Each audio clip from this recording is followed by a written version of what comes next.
Tu sais ce qui est de fou? Ce matin-là, j'aurais juré que la journée allait être paisible. Un samedi ensoleillé, les oiseaux qui chantent, l'odeur du café qui emplit la cuisine, et ma petite fille, Alma, assise dehors, toute concentrée, à dessiner des arcs-en-ciel à la craie sur l'allée du garage.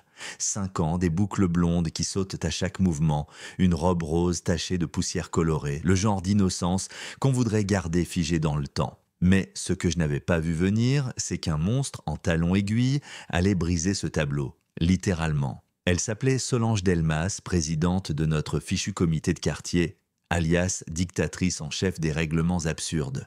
Elle a débarqué sur notre pelouse comme si elle possédait le terrain, les talons plantés dans le gazon, les lèvres pincées de rage. C'est une dégradation de propriété privée, qu'elle hurlait, le doigt pointé vers Alma. Tu parles d'un crime. Un dessin à la craie? Quand j'ai entendu sa voix traverser la vitre comme un coup de fouet, j'ai lâché ma tasse de café dans l'évier et j'ai couru. Mais j'étais trop lent. Avant même que j'atteigne la porte, Solange avait attrapé Alma par le bras et l'avait tirée violemment. Ma fillette a trébuché, sa tête a heurté le coin d'un parterre de pierre, et le bruit, ce crack, ce son-là, je l'entends encore dans mes cauchemars. Alma s'est effondrée, sans un cri, juste le silence. Comme si quelqu'un avait coupé le monde. Je me suis jeté à genoux, le cœur en feu, les mains tremblantes, appelant son nom, mais rien, pas un souffle. Pas un battement perceptible.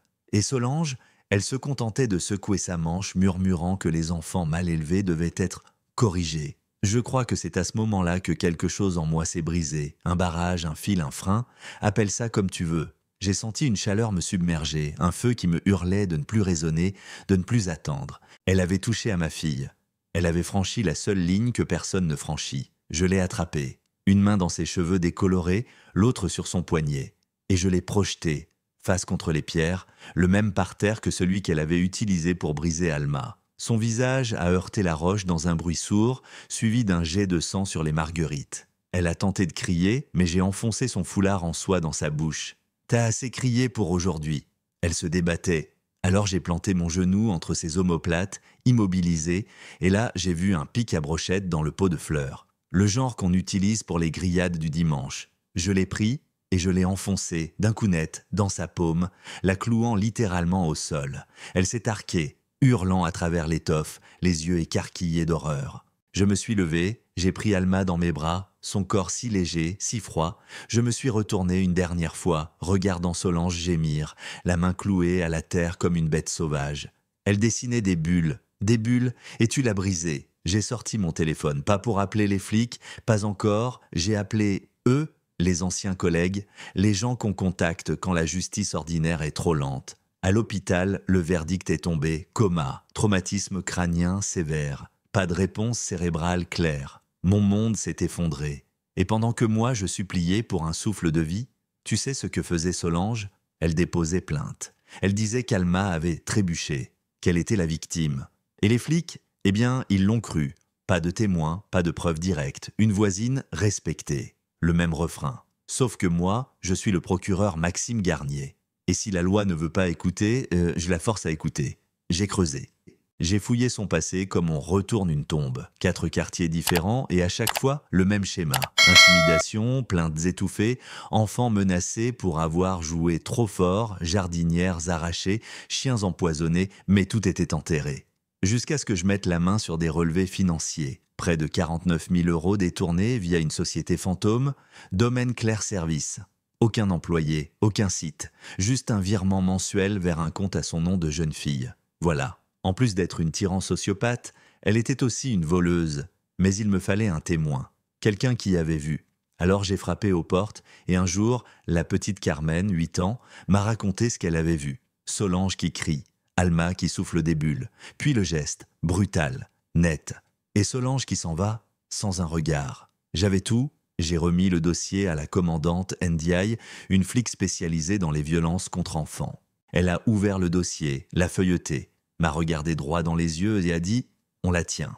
2 heures plus tard, Solange ouvrait la porte en robe de chambre, sûre d'elle, jusqu'à ce qu'on lui lise ses droits. Là, son masque s'est fissuré.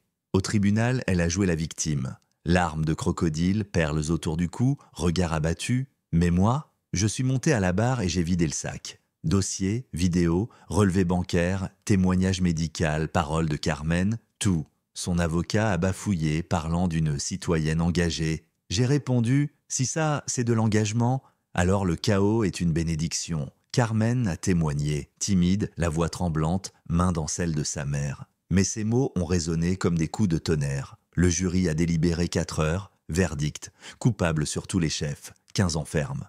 Et moi j'ai juste murmuré, tu l'as mérité. Mais l'histoire ne s'arrêtait pas là. Sa sœur, Élodie Delmas, a débarqué.